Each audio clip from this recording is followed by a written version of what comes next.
Hi everybody, welcome back. We're going over the second slanting flight, or slanting flying, whichever you prefer to call it. Let me show you what it looks like. We ended at the last movement, which was the second repulse monkey, and we're kind of going into this place in the form that repeats. So you'll see a lot of second times that these postures will be in the set, but there are subtle differences. Okay, so let me show you what this looks like. I am doing this not in the position of the form because I want you to be able to see the hands. So we ended with the second repulse monkey.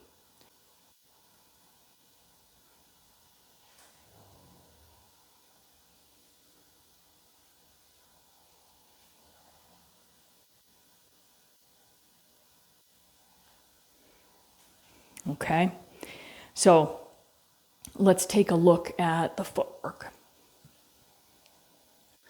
In this stance, as we turn, notice what happens to my right foot. It just kind of goes down. I call that a little kickstand, because what's happening in this form is we're going to be pivoting on a fully weighted foot.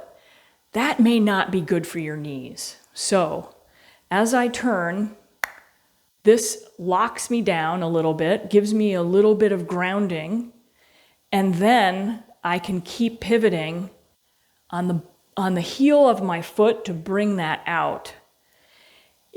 And that's an option for you. And then I sink onto that foot, parallel step out this time, because last time we went straight with a toe out. This time it's a parallel, and as we move to the center, light and lively, the toe rotates out. So let me show you that option again. So we're at the end of repulse monkey. We turn, rotate the ball of the foot out, step out, and the string turns us, and that helps turn the toe. Okay, now we're pivoting on the heel of the foot. That may not be good for you. I want to give you some options. Here's the second option. If anchoring the foot down, rotating in, and then lifting the ball of your foot to rotate on the heel doesn't feel like it's anchored enough for you, here's an option. You can turn, pivot on the ball of the foot. That brings the ball of the foot you're really centered over it. It has more connections. It's stronger. You can squeeze the floor with it. You have a little more control. Bring the right foot in, ball to heel, we turn, toes go out. So most of the time, what is recommended is pivoting on the part of the foot that's closest to your center. But sometimes there are times when it just doesn't feel solid. So we make adjustments. So if we're pivoting on the ball, just feel what that's like, and then move into the second part of the posture. And then, take some time. Turn, let that drop down. If it feels better to pivot on the ball of the foot, come in, step out, and turn. Okay? I'm just going to let you know right now, my cat isn't always friendly, so she might attack me. It's all right. It's all good. Doing a little repulse monkey. Anyway, we turn and we pivot.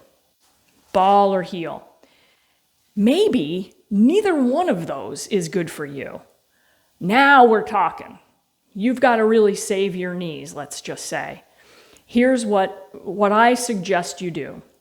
Turn, shift the weight to the right while you pivot, either on the ball or the heel, whatever feels good to you, and then transfer the weight over, step out, ball to heel, turn, and rotate the foot out. That takes all of the weight, all of the pressure off of the knee off of the hip and even ankle, you know? So you really have to be active here and notice what's good for your body. Let's try it again. Turn, anchor. Let the string bring you over and then turn, pivot. I just like the ball of my foot. Weight goes to the left, parallel step out to the right, turn the body, and toe goes with you. Okay. Those are the options for the feet for slanting flying.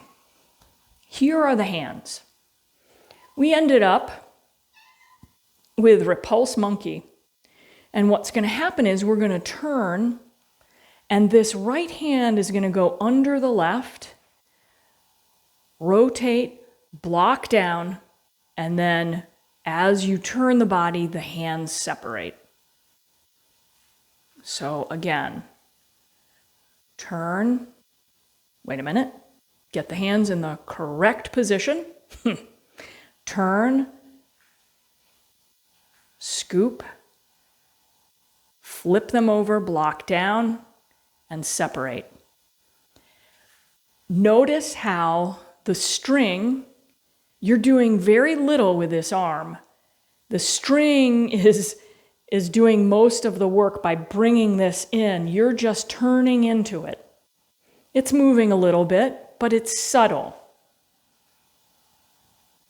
Block down, separate. Okay, one more time for the hands. Right palm in the center line.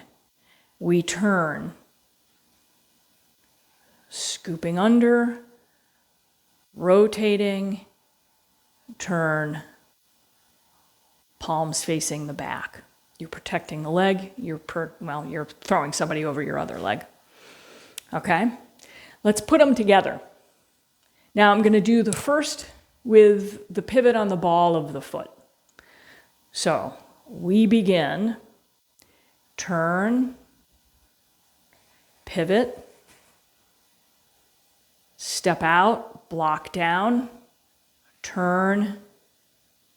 You're tossing somebody over this leg. When you do, at the end, your arm should be level. It should not be back here or up here. It should be right over that leg, okay?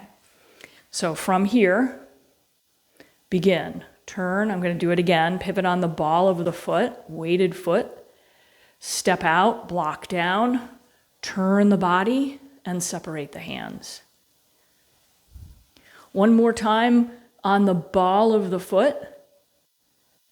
Turn, drop that right foot down to help balance you. Pivot, bring the right foot up and out, block down, turn the body, and turn the toes. Okay, so let's do this with the heel, pivoting on the heel, so the ball is going to rotate out, ball of the foot. Begin. Remember that right foot helps balance you. You're going to pivot on the heel, step out, block down, turn the body, separate the hands. Begin.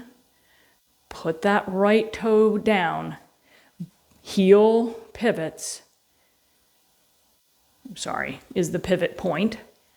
And then separate. And last time with the with the heel as the pivot point. Turn. Toes out. Block down. Turn the body, separate the hands. Okay. Now, if you don't want any weight on that leg as you're pivoting, we've got the option for you. Okay. Turn. Weight goes to the right as you pivot the left. Weight goes over the left as you step out, blocking down. Turn the body, turn the toe out. Let's try that one again. Notice which one feels the best for you. Which one are you grounded in? Which one is you can be relaxed in? Begin. Switch the weight. Pivot on the heel. Weight goes to the left. Step out right. Block down. Turn the body and separate the hands. Okay? All right. That is slanting flying. 3 different ways to do it. Make sure that you're allowing that center line to dictate your movements. In the beginning, it's going to feel mechanical. My hands go here, or my hands go here. That makes sense, but once you get the center line moving you, it's like, oh, that just makes sense. Oh, here we go. It will happen. So keep practicing. If you have questions, put them in the comments below. And then if you want to know when I'm going to be posting, go ahead and click on the Shift logo and subscribe, and I'll let you know when the next video appears.